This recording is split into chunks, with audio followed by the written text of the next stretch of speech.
Baik, sebagai penutup teman-teman sekalian kita akan baca pertanyaan setelah ini tips-tips yang harus kita lakukan supaya kita tidak bakhil. Yang pertama, terus gali mutiara-mutiara dalil dari Al-Quran dan Sunnah. Tadi itu baru sebagian yang kita baca.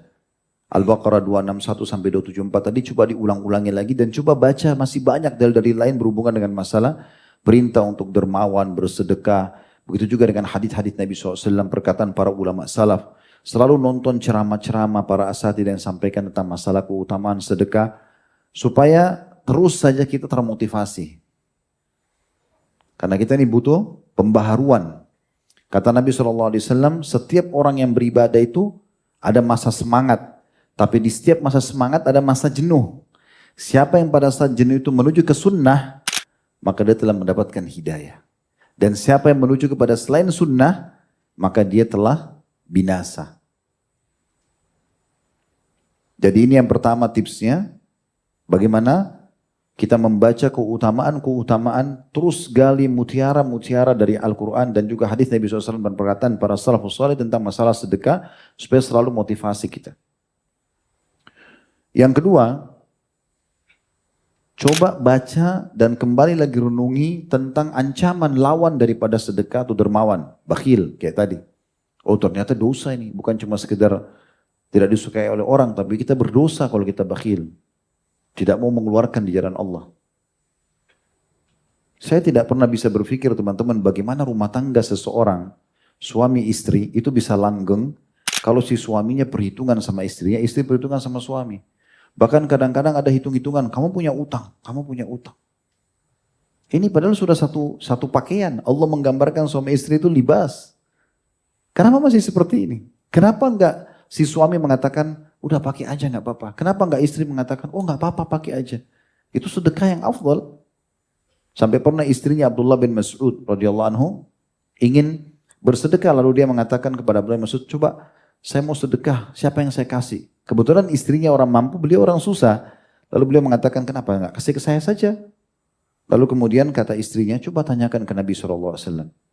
Kata Abdullah bin Mas'ud, engkau saja yang tanya, karena ini hajatmu gitu, jangan saya. Ya. Maka istrinya datang kepada Nabi SAW dan menanyakan, lalu Nabi membolehkan dia memberikan kepada suaminya. Bagaimana bisa dikatakan ini, saya cinta padamu, saya sayang, tapi perhitungannya luar biasa. Apalagi ini yang muka-muka mau poligami ini. Kalau bicara poligami luar biasa, tapi bakhil. Mana bisa? Ya? Mustahil itu cuma mengkhayal. Ya. Begitu poligami senyum semua. Walaupun tidak berani melangkah. Jadi itu yang kedua, gali lagi ancaman bakhil itu. Diapakan sih gitu? Tadi kan akan dikalungkan harta itu pada hari kiamat, gitu kan? Coba dengar renungi sabda Nabi SAW, siapa di antara kalian yang ingin dia kelola hartanya sendiri? Daripada ahli waris yang kelola, kata para sahabat, ya Rasulullah, semua kami ingin kami yang kelola harta kami. Kata Nabi SAW, yang kalian sedekahkan semasa hidup itu yang kalian kelola. Karena kalian bawa ke akhirat. Dan yang kalian tabung terus, gak pernah disedekahkan, itu yang kalian tinggalkan buat ahli waris. Belum tentu mereka keluarkan buat kita. Yang ketiga, coba terapi, teman-teman sekalian. Terapi dermawan. Caranya gimana?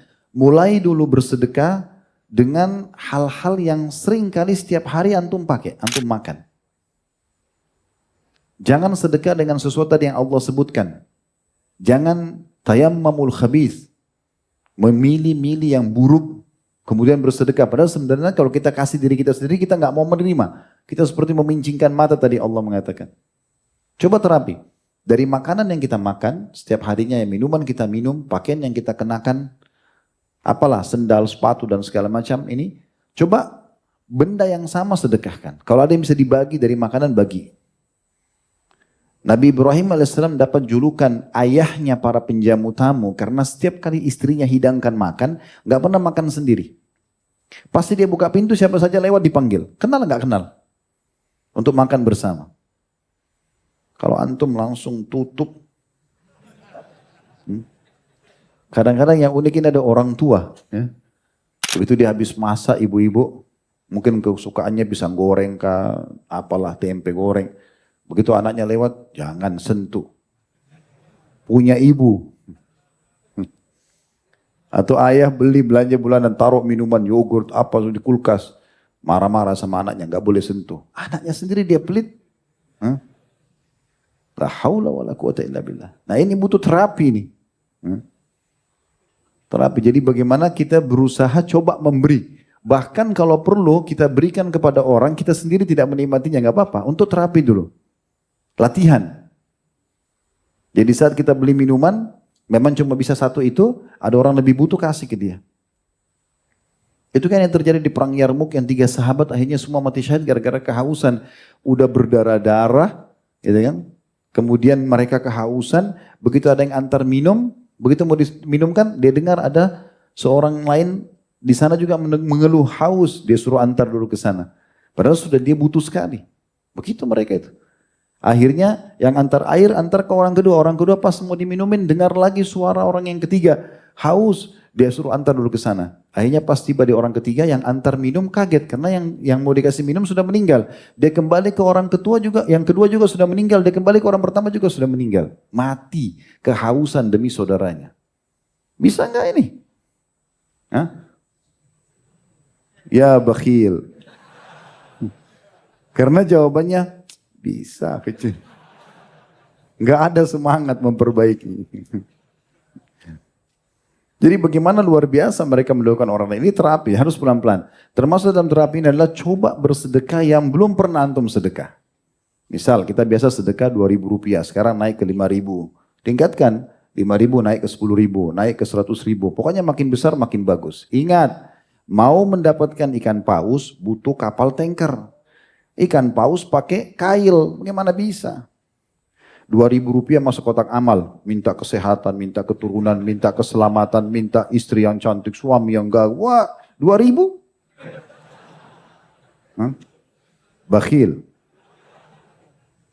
Gak mungkin itu. Ya, jadi terapi coba. Yang terakhir teman-teman sekalian berdoa sama Allah supaya dihidupkan dalam kondisi dermawan. Ini Allah cintai, pahalanya besar, melimpah rezeki antum. Plus lagi disukai oleh manusia. Kenapa antum tidak mau? Sa'ad radhiyallahu anhu terkenal sangat dermawan, pemimpin orang-orang Ansar di Madinah, dan dia jadikan doanya itu rupanya. Ini pernah kita jelaskan di Tabligh Akbar serial sahabat pada saat menjelaskan tentang beliau. Beliau menjadikan doa, ya Allah, muliakan aku ini, ya, dengan banyak harta melimpah yang aku sedekahkan di jalanmu. Dan betul-betul melimpah sekali hartanya. Dia nikmati itu, bersedekah itu. Tapi minta kepada Allah subhanahu wa ta'ala.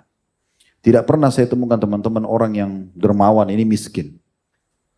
Hampir semua Masya Allah yang suka memberi pasti hidupnya luar biasa berkah. Bahkan Allah berikan keberkahan di harta yang mereka sedekahkan. Yang disedekahkan pun kepada orang itu berkah lagi, cukup dan bisa dipakai untuk banyak kegiatan.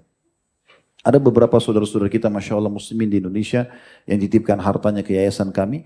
Pada saat saya sendiri alokasikan itu, saya sampai melihat depan mata, saya tahu orang ini ikhlas justru karena tiba-tiba terbuka pintu-pintu ke orang-orang yang kita mau bantu yang tepat sasaran, yang tadinya belum pernah terfikir gitu. Bagaimana Allah berkahi hartanya dia, mungkin kalau dia kasih sendiri juga tidak ke situ gitu. Tapi Allah berkahi dan tidak habis-habis uang itu disedekahkan ke sana, sedekahkan ke sini, sampai masih banyak sisanya. Kuasa Allah, Allah berikan seperti itu. Allahu a'lam.